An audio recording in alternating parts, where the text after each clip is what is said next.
All right, letting you know that it's recording. So, but again, it's not live, so there's very little pressure with any of this Oh yeah, shit. Brad, you still need to like send me the money to like the bank address that's like offshore in like Ireland, because there's like no Listen, taxes. okay, listen. Hello, everyone. My name is Bradley. I have a Brad taste in music, and today we're listening to the new Linkin Park album titled "From Zero." In terms of Linkin Park on this channel, it's a little controversial. I listened to what was it, Meteora, and I gave it a 5. Said Yeah. this old ass formulaic bullshit or something like that. You know, some great commentary from the Brad Taste in Music channel, as you always get. I'm here with 2 guests. Would you like to introduce yourselves? Yeah, my name's Space Ashless. I edit videos for this channel sometimes, and I do a lot of bullshit. I'm here for comedic relief, you know. Yeah, pretty much. I'm Legoshi. I am some guy. No, I moderate for the channel. I've helped do a few of these sorts of videos before.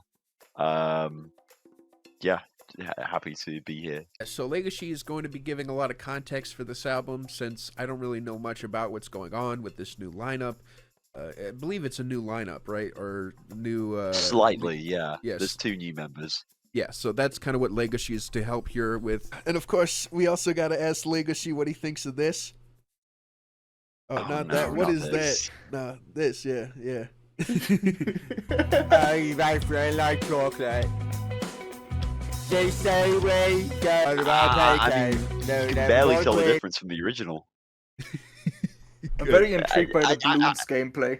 I say that as a 1975 fan before anyone goes at me in the comments. I got to show people. Yeah, it's a visualizer. I got to show people the visualizer for this. Looks like it's around 330 something in balloons. There we go. Nice. For the visual stimulation for the kids. So yeah, Legacy, if you want to give a little bit of context for this album before we jump in, then that's cool. If not, then we could just start and you could bring in things, or what do you want to do? I've got like a few notes about it, so I can just run through this over a minute or two. This is the band's first album in almost a decade since the passing of original vocalist Chester Bennington. You know, a lot of bands just don't come back from that sort of thing, or they'll attempt to in the wrong ways and just kind of fall off into obscurity as a result. In this case, the band were very adamant in the last several years about not ever wanting to force a comeback. It was the sort of thing where if it happened, and if it didn't, then it just, you know, they wouldn't force it. It wasn't meant to be. It wasn't immediate, but the band kind of understandably began drifting apart from one another in the years following Chester's passing.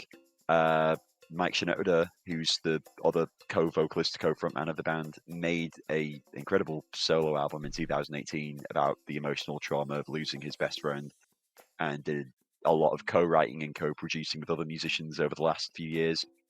Their original drummer, Rob, who'd always been the most private member of the band, eventually decided about 2 years ago that he was officially retiring from the band, regardless of whether or not they came back. Not out of any hard feelings, they're still on good terms. He just felt like it was his time to kind of let go of that and move on.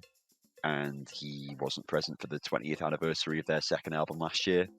The year before that, in 2021, one person that Mike, in his time working solo with other artists, met and got along with well was producer and songwriter Colin Britton, who is a guy that's worked with a lot of bands in their kind of scene over the last decade. He co-produced this album too with Mike and their guitarist Brad. He and Mike immediately had great artistic chemistry, and over the course of time, songs that would slowly turn into this album began getting written, and he was offered to help with production and fill in on drums, which led to him eventually becoming the band's official new drummer when it was clear that Rob was officially stepping back from the band for good. The original drummer, Rob, was also the guy that happened to initially introduce Mike to Emily Armstrong, who's the new vocalist, alongside him. They did a few songwriting sessions together for fun. Mike, their DJ Joe, and their bassist Dave were all very insistent, like I said, on not trying to force a comeback, and also just even during these sessions on not forcing themselves to make Linkin Park music. It was more so just making music and art for the sake of it and for the creativity and the fun of it. They'd spent a long time being distant and handling their own personal lives, pursuing other musical ventures. And one day, Joe reached out to the others and said, I miss hanging out with you as friends. We should just meet up and reconnect in that sense again, with no sort of end game in mind. That went well, and eventually they started getting creative together again for the sake of, their friendship and artistry, even if it didn't go anywhere.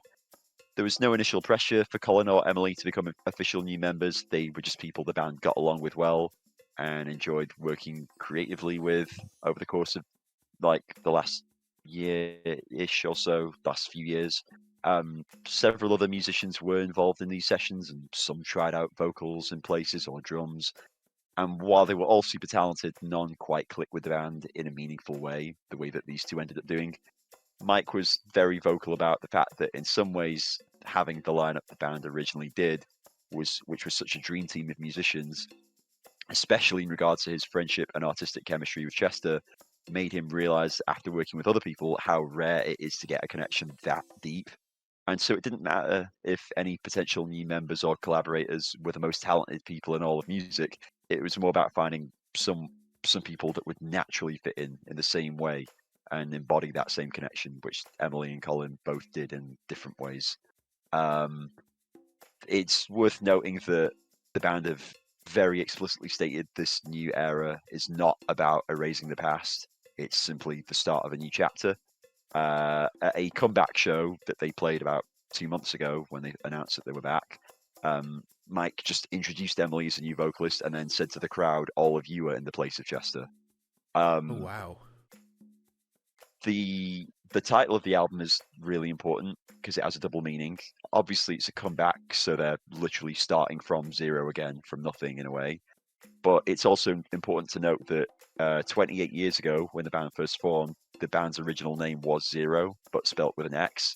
And so it's almost like a letter back and forth between the past and present iterations of the band. And the last thing I'll say is both myself, in my own opinion, and Mike himself, we both think that the band's best song is "Waiting for the End," which is on their fourth album, A Thousand Suns. Is that the one And I that think song, it is? No, this is not the beginning. Yeah. Yeah, That's it, yeah. Add me as a third on that. That's their best song. Yeah. No question. You, me, and Mike Shinoda himself all think that's the band's best song, and it has a single lyric that really says everything you need to know about the entire spirit of this record. That being the line, the hardest part of ending is starting again. This is not a concept album at all, but it does kind of feel like there's a somewhat like a sort of narrative of trying to kind of rediscover yourself and find a new start, learning to recognize bad things in your life that you need to cut out and the way that they've affected you negatively. As such, the album stylistically both heads back through everything that they've done before, whilst also looking forward and trying to revitalize those ideas with a more forward-thinking mentality and vibe. And so, even if this is far from their most experimental album, it feels as fresh and dynamic and earnest as all of their old stuff did 2 decades ago and beyond. So, yeah. Nice. All right. Well, with that being said, I appreciate the backstory, the context for everything. We're going to listen to the first song from Zero intro, which is going to go into the Emptiness Machine. This is a really brief intro track. The voices that you hear in this are, as far as I'm aware, Mike and one of his kids. So, and it's from when the album's title was decided. It's just a fun little note on how far the band's come with the fact that, Mike is now a dad himself and has grown so much and so on. It goes straight into the first song on the album, Emptiness Machine, which is lyrically super direct about the kind of in the moment realization that your whole outlook on things was wrong and you've been on the wrong path. You've been taken advantage of by someone or something else. It's about how easy it is to get deceived by the sort of cult-like mentality of don't you want to be part of something bigger, and in the process giving up yourself, compromising yourself, your actions, beliefs, morals, etc., in a really damaging way for a cause that is, exceedingly unhealthy for you, and picking up on the ways you've been misled into staying in that place, and justifying it to yourself for a long time. Like from Nothing. Oh, wait, your first. This first song, masterpiece. All right. Amazing. Amazing. Michael Jackson. Michael Jackson. Amazing. Amazing. Amazing. Now we got the Emptiness Machine following that. Your blades are sharpened with precision. Already pulling me in, already under my skin. Let you cut me open just to watch me bleed. Falling for the promise of the emptiness machine. Going around like a revolver. Let you cut me open just to watch me bleed. I only wanted to be part of something. Don't know why I'm open, so fucking naive. The emptiness machine. For me, my emptiness machine is essentially the false promise that marijuana gives me. And I feel like that's kind of what I can relate to with this song, that feeling that, like, even though you know that it ends up with you feeling nothing and empty, that you're still managing to fall for the promise of it. For me, I like the fact also that it's just like Linkin Park in the modern age sounds like Linkin Park. This sounds like musically, production, everything about this. It's not like there's not really a lot of stuff filling in this niche right now, you know? And there is still an itch for it. So I do like that they're kind of just going for that traditional sound. For sure. I think it's a really good way to start off the album and kind of mark a return in a way that is, familiar in the sense that they've not just like come back and in an unrecognizable fashion, but are switching it up slightly in terms of, obviously the new vocalist and shit and the new vibe she brings.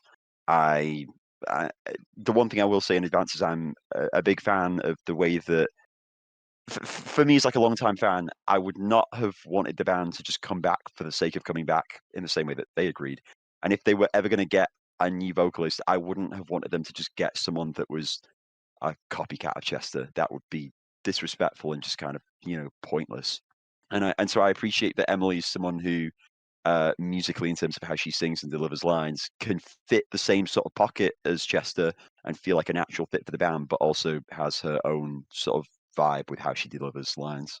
Yeah, I agree. I feel like, there is that kind of necessary, the shoes to fill for Chester are so big that it's like, why even bother trying? Like, what's the point? It feels like they're trying to do something a little bit new, like a newer era with it. And I can feel that, and I like that, and I appreciate the presence that she's bringing. Mm-hmm. Yeah. Thank you, As Space for me, Ashes. Yeah, I'm a very integral part to the video so far, I know. I was gonna say is when I first heard the song, I was a bit on it. Like, I wasn't feeling it entirely, but like the song is very popular in Germany. Like, ever since it came out, it's been #1 in like over here on like the mainstream singles charts. It's been #1 for like 10 weeks or something. And I hear it on the radio sometimes when I'm like going to work or whatever. It's like, you know what? I'm picking up on like pieces of the song that I think are pretty great. And like slowly over time, it's really grown on me. I think the song is fantastic. I love the way it progresses. Yeah. And I think it's a very rewarding listen. And yeah. I was just gonna say it sounds like classic Linkin Park. Yeah, it does that, and like for me, like this is my favorite band of all time. Like, and have been since I was a child, but essentially, and for me, I've always loved when the band does super different stuff and totally switches up their sound. So I wouldn't have been bothered by them coming back with a completely unrecognizable sound. But I know a lot of people would. And I think that this song is a great middle ground because it feels like the Linkin Park that everyone knows and loves, but it doesn't feel like it's doing that just for the sake of appeasing to nostalgia. It just feels like they naturally felt this was the sound that would suit the feeling of the song as like a return statement. Yeah, it is. It's kind of like saying, hey, we're finally ready to return, and this is what you guys know us for, and this is what we're going to deliver. And, that shouldn't be a shameful thing. Mm-hmm. So, yeah. I think it's pretty good. All right, next song we have is Cut the Bridge. So yeah, this one feels pretty reminiscent of their third album, where they first started to change up their sound a bit more for like a sort of more alt rock vibe. It has a sort of sharper groove and energy to it compared to the previous tracks, more gradual build. The lyrics paint a picture of learning to abandon your own complacency. There's a line where they say, "I grew up thinking that trying means you never lose." And that's the core of the song's message, the importance of making hard decisions despite the difficulty of those changes, because otherwise you just get stuck only ever being able to wonder, oh, what if my life went differently or could be better than it currently is, without actually getting to experience that for yourself the way that you can when you take those leaps of faith. You might even be aware, or at least paranoid, that that's the reality you're stuck in, and you have to kind of come to that point of going, I'm not going to be complacent anymore with myself. Okay. We the best music. Hey, DJ Khaled. You're too ignorant to fail. I can look you in the eye, feeling like it's chemical, all under my skin like it's medical. Everything was perfect. Cut the bridge we're on. Cut it down, cut it down. I'm too gullible to win. I don't have a way to choose. Looking like a criminal, sneaking in the dark. You're invisible. Hit always made me nervous. Something in my head feels broken. I'm the gas from a burner left open. Cut it down, cut it down, down, down, down, down. All right. That was Cut It Down. I think that's a really fun, high energy song. If I had to pick, it's my least favorite track on the album, but I still think it does what it does great. same. Same with it being my least favorite so far. I thought the production on this one was a little shaky, especially during the bridge where everything like disappeared and went down. The drums were barely even going in and out of the mix and kind of getting compressed out. I thought overall the vocals were pretty good, but even then I wasn't a huge fan of the verses, as they kind of just seemed like different ways of vaguely spiting someone or yourself, or kind of going between the two and burning down the bridge. The whole thing kind of just felt like an exercise that didn't really lead anywhere. And again, I think it would have been fine if maybe like the production was a bit cleaner on this, but in general, it honestly felt like a little unfinished. I suppose I'm glad you didn't like dislike it at least. So No, yeah. I disliked it. I did dislike it. I'm feeling red headphones. Okay. Yeah, I thought I didn't like this song really at all, but that's the thing, is like I think that it's a step down really noticeably from the first song, and I found it also to be a little camp overall. So it was a bit of a miss for me, but hey, to each their own, right? Next song we have is Heavy Is the Crown. This was like an immediate fan favorite as the second single from the album, because it really acts like a spiritual successor to the song Faint from their second album, Meteora. It has like an overall more aggressive tone. It's lyrically about like cowardice and kind of refusing to accept the consequences for your own actions. People who are like really greedy and selfish in a way that they lack the self-awareness to recognize within themselves how toxic they've been, because they're solely concerned with bending a situation to their own advantage. At the end of the day, what goes around comes around, sort of thing, and then they'll find themselves unable to reap what they sow, and the cost of that entitlement towards others. They can't keep their mouths shut or resist the chance to perpetuate it, but then run and hide when people understandably like tell them, call them out upon it. All right, here we go.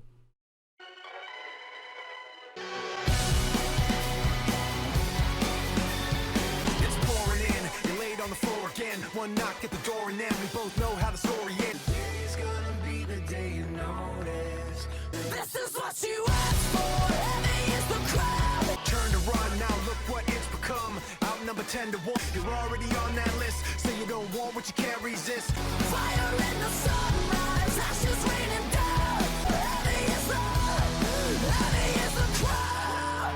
This is what you asked for. This is what you asked for. Heavy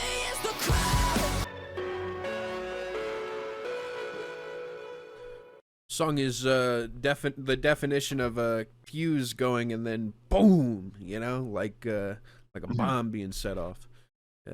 Yeah. Yeah. It goes insane live. I got to see them on their comeback tour about a month and a half ago, and they played the song the day it had come out officially, and it was just so like cathartic and like energizing live.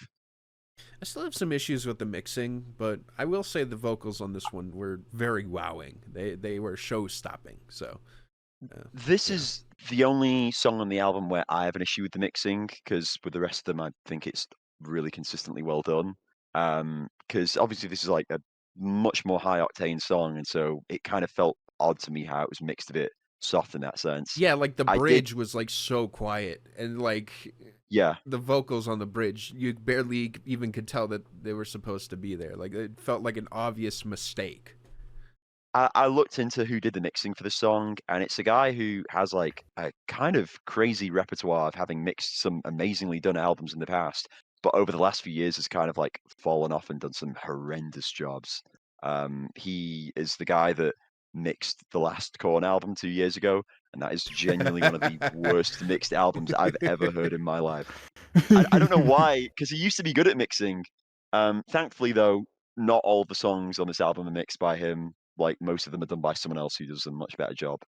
We could say it's sort of like how Ether Boy went from making ether to pop champagne, you know?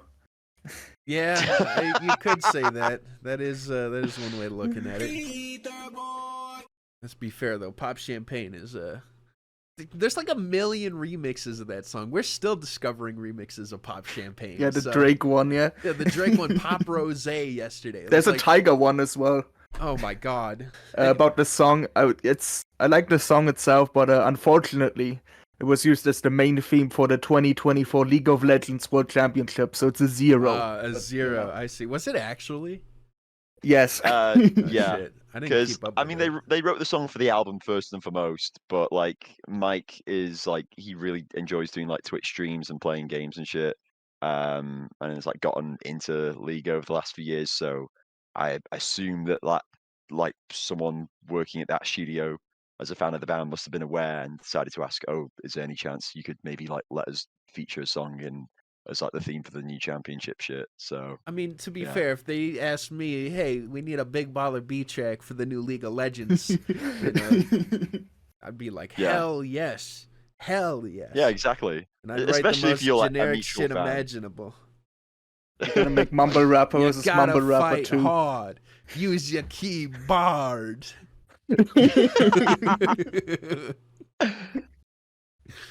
I'd give the song a shrug. I think it's got Okay. things that work, that are really good, and also things that just hold it down overall. So, yeah, I'm pretty much in the middle with it. Next song we got here is Over Each Other. A lot of people kind of, in my opinion, unnecessarily like dislike the song upon release, and kind of, I think mainly because of the fact that it aims for a much softer, more melodic sound. And if anything, I appreciate the diversity it brings to the track list. It's way more melodic and melancholic and anthemic sounding. It's to do with like a refusal to communicate on both sides and continued dishonesty in a relationship. Both people perpetuate the situation and tension. One thinks they're right about everything, and the other just never wants to hear what the first one has to say. The same few points keep cycling, and nothing ever gets gained, and it just gets worse and worse. By the final chorus, some of the lyrics slightly change, and there's a clear shift in outlook on the situation as one realizes this is going nowhere, and what we need is just to kind of listen and figure things out between us. There's an acknowledgement of maybe they don't actually hate one another, and it's just the situation that they're frustrated at, and so let's actually hear one another out for a change and work on it instead of being defensive. So although it's kind of sad and downbeat for its runtime, it comes to like a hopeful conclusion in a sense about making amends, which is the whole message of the album in a way. All right, here we go. This is the letter that skyscrapers we created on shaky ground, but you won't let me breathe.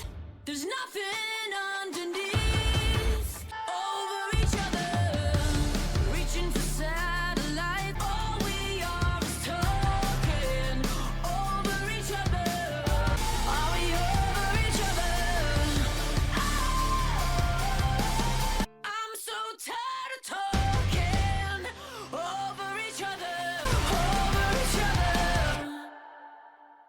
Over Each Other, I feel like is way too touched up vocally.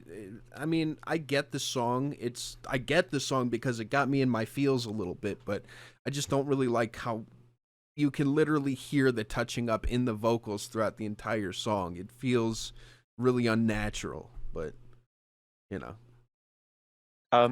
In my opinion, like I get why that would frustrate you and some of the people. This band, like especially within the rock scene, way before it became this kind of like oversaturated trend, really kind of embraced super processed vocals and effects in that sort of regard, and just kind of giving it this sort of that particular sort of feel. And it was kind of done because the band's aesthetic and vibe was always a sort of futuristic, forward-thinking, spacey sort of look and sound and feel.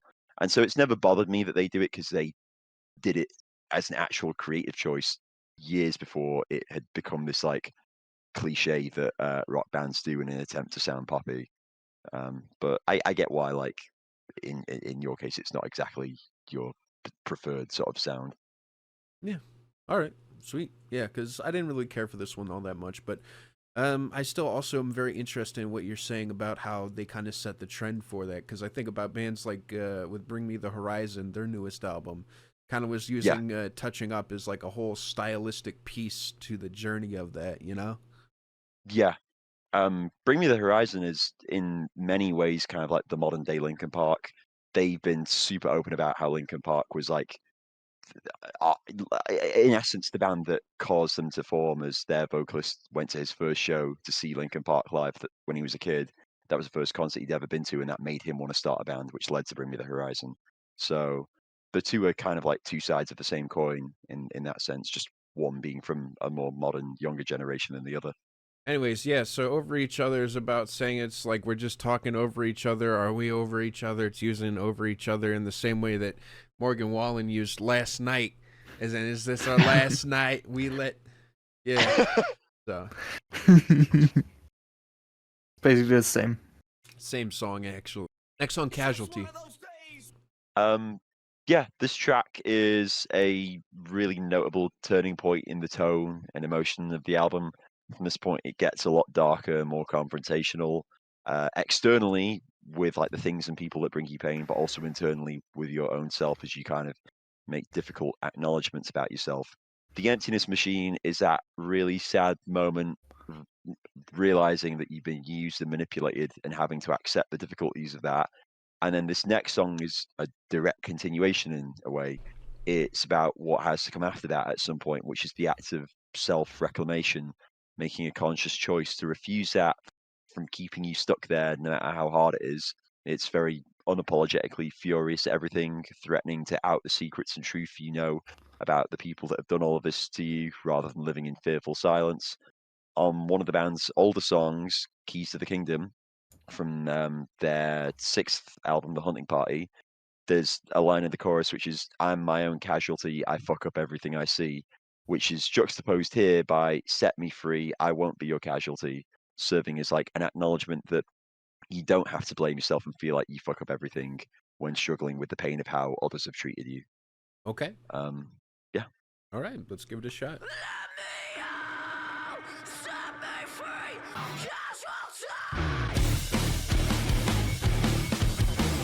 Hey. DJ Khaled! I got too complacent. Let me out. Set me free. I know I won't be your casualty. Closing the doors up while I fade to the dogs.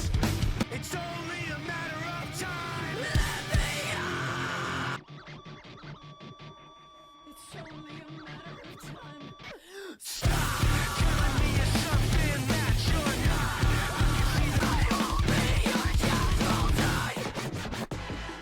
That was awesome. That's my favorite song so far, Smiley Ball. I mean, this song is just like, it's almost theatrical in the way that it's pulling things together, you know, in these like little bridge moments. But man, the production on this one is such a step up from the last couple. I mean, this one really kicks. This one slaps. That was good. Yeah. This was the song that the band were most excited to have people hear for the first time, and you can immediately kind of tell why. They just performed it live the other day for the first time, about a day or two before the album had come out. It was like a last-second tease, and everyone was kind of like in shock because there's always an expectation, for the most part, with the exception of their previous album, that there'll be at least one like pretty aggressive track per Linkin Park album, if not multiple, in a lot of occasions. And it'd been a while since anyone had heard them do something quite like this, so it was like, oh wow, okay, when it was revealed in that sense. Yeah, and the screaming of "I won't be your casualty" too, of like all things to get really amped up about. I feel like this was like a fantastic choice if you're going to make one of these songs just this non-stop rush. I also love the experimentation. This honestly feels like the closest to Thousand Suns in terms of like that kind of like, you know, little tiny little pieces here that give it this interesting difference. So If anything, I mean, I appreciate that you think that, but I wouldn't say that's accurate at all. If anything, this song is very comparable to their sixth album that I mentioned, The Hunting Party, which also ups almost all the way through for this like hardcore punk tinged vibe and like a much more raw atmosphere and feel that's like super aggressive, like so. So you might enjoy that one. yeah, maybe it's worth giving a shot. What do you think, Space Ashes? At first I was a bit turned off by the, I'd say, rough vocals from both Mike and Emily. But after a few more listens, I think this is also one of the best songs on the album, actually. I really like how aggressive and like punchy it is, especially the drums sound really punchy. Yeah. And I think this song really gets to like show what Colin has to offer to the band as a new drummer and prove that he's not just like doing anything by the numbers and has like a lot of talented chops to him. Oh, definitely. All right. Sorry, I didn't mean to interrupt you, by the way, if you were saying anything else, Ash. Brad mentioned 1,000 Suns, and I think that actually segues pretty well into the next song, which I think is the most like 1,000 Suns, which is called Overflow. All right. Yeah. So the next track is Overflow. This is my favorite song on the album. It has this very atmospheric, spacey, industrial kind of sound with a lot of trip hop influence infused into it too.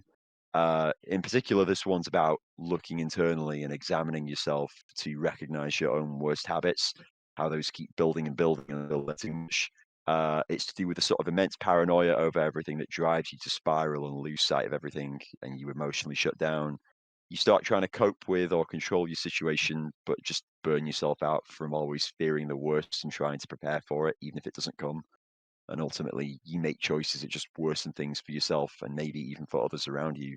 But at that point, it's a self-fulfilling cycle that you can't stop before it all overflows. The background ambience of the song at points kind of reminds me a lot of Everything in Its Right Place by Radiohead. And a fun little fact, in the final few seconds of a song, you hear a super brief sample of an old track called Fuse, which was from their first ever 1996 demo tape recording, back when the band was still called Zero. Okay, yeah, here we go. Overflow. Everything! Yeah, exactly. Bro, I thought Radiohead coined this exact key. We're all just up for a riot, catching fire, fighting.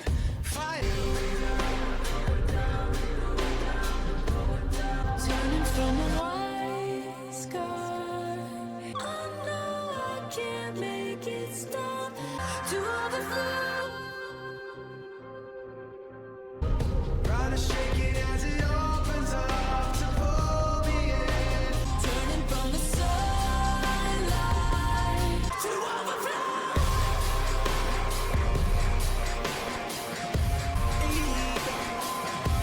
I need to see your boss. Yeah, that song was very creative. It reminds me a lot of the songs off of Thousand Suns, where it's just like going for a more creative overall approach to these tracks with, honestly, this ending, like, God, the layering of that, like, actual goosebumps. So I like this song. I think that maybe it takes a little bit too much time to get to that point, you know, for my ADHD ass. But overall, I'm satisfied. I give it a smiley ball. Yeah, I'm glad you think that. I personally like love how long it takes to kind of like really build up and immerse you in this atmosphere, because then when the payoff hits, it's the most rewarding version of itself it can be, and it feels like so deserved in that sense, rather than potentially coming across as undercooked as it might have if not for that. But I get where you're coming from at the same time, though. So yeah. Well, for me, it's at first I was a bit like, yeah, this is pretty good, but now it's possibly one of my favorites on the album. I really like the atmosphere they built with the track. I like the way it sounds is fantastic in my opinion. I mean, I'm a big fan of A Thousand Suns, so this is like right up my alley, I would say. Yeah, A Thousand Suns is my favorite album of all time, like by anyone. So I'm always going to be happy to hear anything By that anyone. I has thought that it sort was of by feel. Linkin Park. No, it's my favorite album, like just generally. No, you said it was by anyone. It's by Linkin Park. Oh, right, yeah. What are Yeah. you stupid? Those stupid pills? That's why I'm here to correct you, Legacy, okay? Thanks, I appreciate it. Alright. Next song, Two-Face. Yeah. So Two-Face, like Casualty, is this really unapologetic and blunt song that's super direct with what it has to say. It's a direct call out to the way that manipulation is often masked by nice behavior around others and then fully revealed when no one else is watching, and kind of putting the pieces together after Overflow's paranoia that song discusses has faded, and you subsequently have a bit more of a clear mind and are able to kind of realize who and what has been setting you up to make all these mistakes that you have in the first place. It doesn't really need much more introduction beyond that. It's a fantastic song and an immediate fan favorite so far. Alright. Already know who it is. I want everybody to stop what they doing.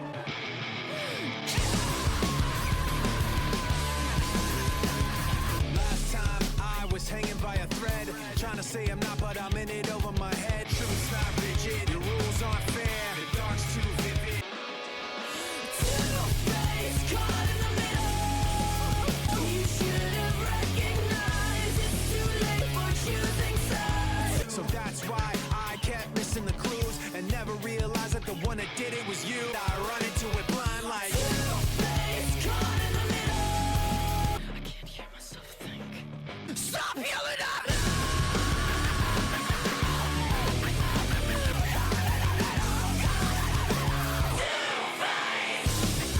So I'm gonna start with a complaint. All right, you guys know the song "Bring Your Own Bombs"? How like that final chorus cuts in and it feels like completely out of nowhere. Like, Yeah, System of a Down, right? yeah, Yeah. that's what I felt like this song did. Where it was like it's building momentum and then it like resets it for a final chorus, and it feels a little unnatural. Like I felt like I noticeably felt that change in the same way where it's "Bring Your Own Bombs," where it's like, what is at the point? It's like, and it just goes back to the chorus of what it was before. Yeah. Yeah. I can see where you're coming from with that. It doesn't bother me too much, but yeah, I understand the point you're making for sure. Yeah, I wasn't a major fan of the chorus of this one, but I really thought that it had some of the best moments in terms of like the verses. Like the instrumental during it was like genuinely menacing and dark and kind of ominous.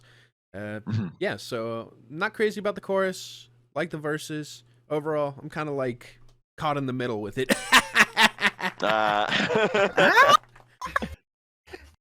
Yeah. This is my favorite single for the album for sure. It's it reminds me a lot of the hybrid theory stuff, you know, like the record scratches and shit. I really like that. Don't really have a problem with the hook, but like I do agree that it does come in a bit awkward after the breakdown or whatever. All right. Yeah, fair. Next song, Stained. So this one is about the idea of having your forgiveness be pushed to a limit and taken advantage of. You give the benefit of the doubt over and over to someone that doesn't deserve it any longer. You're hoping for them to improve, so you continuously offer second chances, but it becomes clearer that they're refusing to make a change and just keep taking shit out on others to bring them down with them, hence the visual metaphor of everything getting stained. There's only so much damage you can cause before it becomes permanent. This is one of the catchy songs on the album that really plays into the band's strengths of being able to write an amazing pop-inspired hook and then put that into the context of like an already great rock track. So yeah, and I also funnily think that the first few seconds of the song, the electronic effects, sounds like the start of Crouching Tiger by Death Grips. So More plagiarism, huh? Wow. What a shame. All right, let's give this song a try. My whole life, my whole fucking life. And in my mouth, I shouldn't have said it. But I know where it's gonna go if I let it. Knowing you're hiding when no one else sees. Closed lips smile cause there's blood in your teeth. Because you're stained. You try to hide them all, pretend you're spotless, but I don't wash away. Sweat in your hands while the time starts ticking. What you forget, you were gonna repeat. You don't get to make amends like your head's still clean. Now you're stained. Your hands will be too red to hide the blame.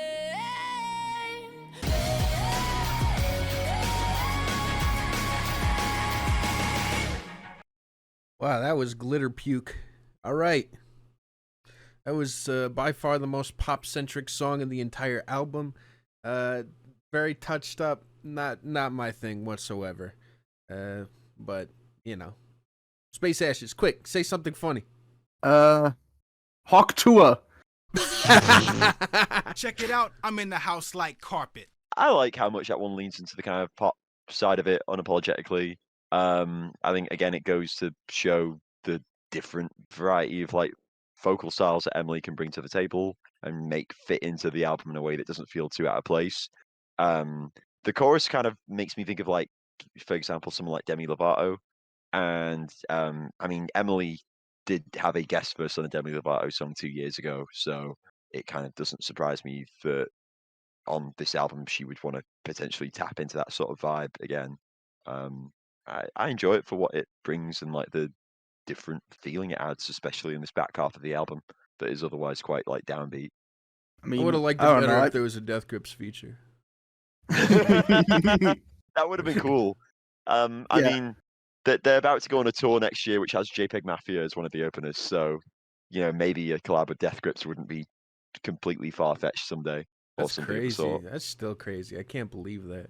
I mean, as for me, I've been listening to a lot of pop music this year, so this doesn't really bother me at all that it's more pop centric.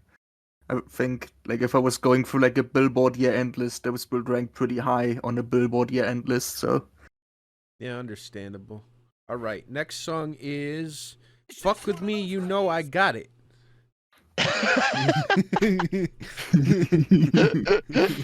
So hell yeah. yeah, the next track is I Gave You Everything I Had. This is kind of a direct continuation of the previous song. That track kind of sounded a lot more saddened and upset compared to this one, which is far more angry in its tone. On Stained, there's still this element of holding on to sympathy and hope for a better outcome, even if it's unlikely. But by this point, things have only progressed for the worse. The previous song had the lyric "Forgotten doesn't mean forgiven," which is used again here, but in a much more bitter and like resentful way, with the additional phrasing of "doesn't mean it's forgiven this time" to emphasize the drawing of a line in the sand and kind of making the decision to say no more, even if that's a difficult decision to make. The album opens with The Emptiness Machine, which has the lyric, "I gave up who I am for who you wanted me to be." And now on this song, you get this full circle moment of saying, yeah, I gave you all of myself, everything I had, and you just use that against me. And a brief fun fact is the first few seconds of the song have another really short 1 second sample, this time of the song Step Up from their 1999 EP, which was released during a brief period when the band's name was Hybrid Theory, which was also used for that EP and then later for their debut album. All right, here we go. I gave you everything I had. I'm cracking it open wide, dying for one job. And the clock keeps ticking. Rules are written. I'm not the enemy.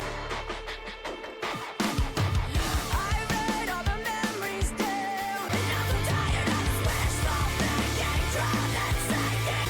I gave you everything I had. Yeah. From now on, I don't need you.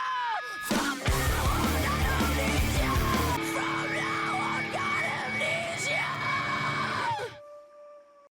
That was good. I really liked that one a lot. It felt actually genuinely hypnotizing. Like I was getting myself sort of lost in the repetition of it.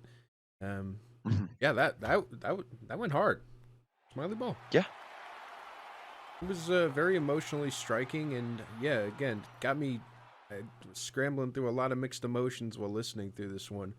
But again, I think the most important part to mention is that it was hypnotizing, like genuinely.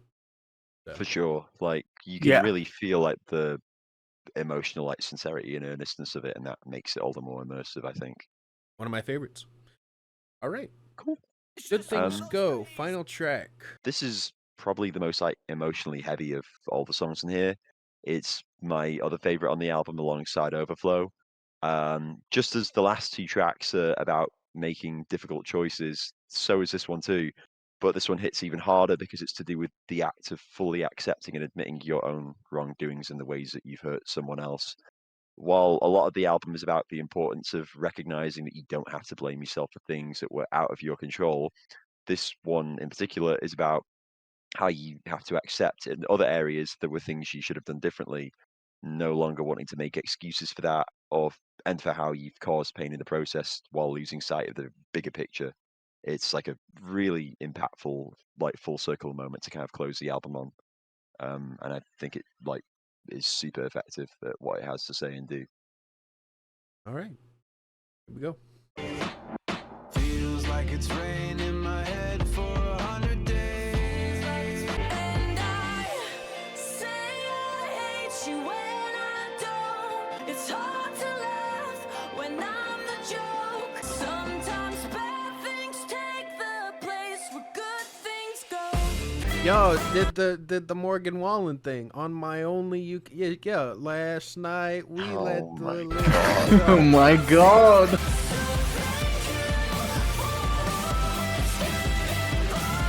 Sometimes bad things take the place where good things go.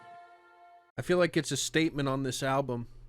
Sometimes bad things take places where good things. I'm kidding. This fucking. Wow. Wow. That is kind of a terrible way to end an album, though. Like for a comeback album, like that really does feel like the messaging could not be worse in that way. But that's me just getting a little too creative with it. I'm not a massive fan of this closer. I kind of get what it's going for, but it just doesn't really cut through to me personally. So, yeah, I'll give it like a 6 for the closer. Okay. Fair enough. I personally find it to be like one of their best closing tracks ever, but I mean, yeah, I guess can't please everyone. That's okay. All right, and that's from Zero from Linkin Park. I'll tell you what you guys want to say how you feel about it first, and then I'll jump in and close things off. I'm super happy with this album. Like, I'm just thankful to have my favorite band back in any kind of fashion, and in a way that, and also in a way that to me really comes across as like genuinely wanting to be back rather than like doing it out of obligation or just for the sake of profit. Like, is this my favorite album that they've ever made? No, but I still absolutely love it all the way through. I'm really happy with how they pulled it all together. I am grateful that although this album does kind of a lot of points feel like I look back at who they used to be and where they were musically, it never feels like a lazy rehash or like an attempt to cash in on nostalgia. It just feels like they happen to actually feel like, oh, it's an appropriate and natural time for us to kind of bring some of these sounds back that we haven't touched on in an incredibly long time and use that to our advantage for making these like songs be the best that they can be. I really enjoy what Colin and Emily bring to the table in terms of Colin's like amazing drumming and also his co-production on the album. I think Emily has a lot of vocal diversity and like works well with the band artistically in how she can, you know, having seen her perform live, fit the same sort of pocket as Chester, but at no point nor in any way ever tries to be him and instead just does what she does. I think the other four guys in the band are continuing to do what they've always done best to the best that they can. Mike, it has some really cool moments on this album where he's trying out some new vocal styles or flows, whether that's like the more growled vocals on Casualty or just some of the slightly less traditional moments that he has elsewhere on other tracks. So yeah, I'm very thankful that they're back and seem to enjoy being back themselves. And I think that this album is hopefully the start of, a new chapter as it's intended to be. I imagine that this album is kind of a bit more familiar and easygoing stylistically, again, because it's starting from scratch again. But probably next album around, they'll be doing a lot more unexpected stuff again and kind of throwing in a lot more surprises, which I can't wait for. Awesome. I'll tell you what. I'll go next. So, in my opinion, considering I'm not a massive fan of Linkin Park going into this project, and I wasn't a huge fan of Meteora, which a lot of people were a big fan of, I kind of expected, honestly, this to not really do much for me. But surprisingly, I actually came out of this album with a couple of tracks really impacting me and being surprised by some of the execution of a couple of songs. But I'm also kind of surprised the other way around with some of the production on some of the other tracks. I think Emily is a great fit for the band. I mean, she seems like she's doing a great job just kind of naturally fitting back into the formula that these guys do. But that's kind of the thing, though, is for me, I've only heard a couple of albums, and I do feel like they are rehashing a little bit with this project, but I don't necessarily think that's a bad thing. I just think that it can kind of sometimes result in some non-starters or some tracks that just aren't as interesting as others, and it's a bit inconsistent for me, but I overall appreciated the experience and getting to listen with Legoshi and Space Ashes. If I had to give this album a score, it would be a 5 out of 10. Cool. Okay. Yeah. I guess I'll drop my thoughts on the album as well. I'm gonna paraphrase my Album of the Year review a bit. I think that this album is the best foot forward the band could have taken after losing one of the main members of the group, which being Chester. And my interpretation of how this album as a concept functions is that it's called From Zero. They're starting from zero. So what this album is to me is like a melting pot of everything they've done before, kind of like thrown together onto the album, and with a brand new coat of paint on it, which is Emily's voice, you know? Like, for each of these tracks, you could hark back. It's like, oh, it kind of sounds like that album. Oh, it kind of sounds like that album. Which, as a concept for what is essentially a reboot of the band, actually works pretty well for me. And I'm a big fan of how they executed it. And I hope that on the next album, they then start experimenting with new sounds. You know? Yeah. Awesome. I agree. All right, well, I want to thank again Space Ashes and Legoshi for being here and for honestly just being here for me, as I feel like they brought a lot to the video. And if you guys like, what they're doing, then you could follow them. Social medias maybe are linked underneath if I remember. And yeah, see you guys for the next video I put out. Peace.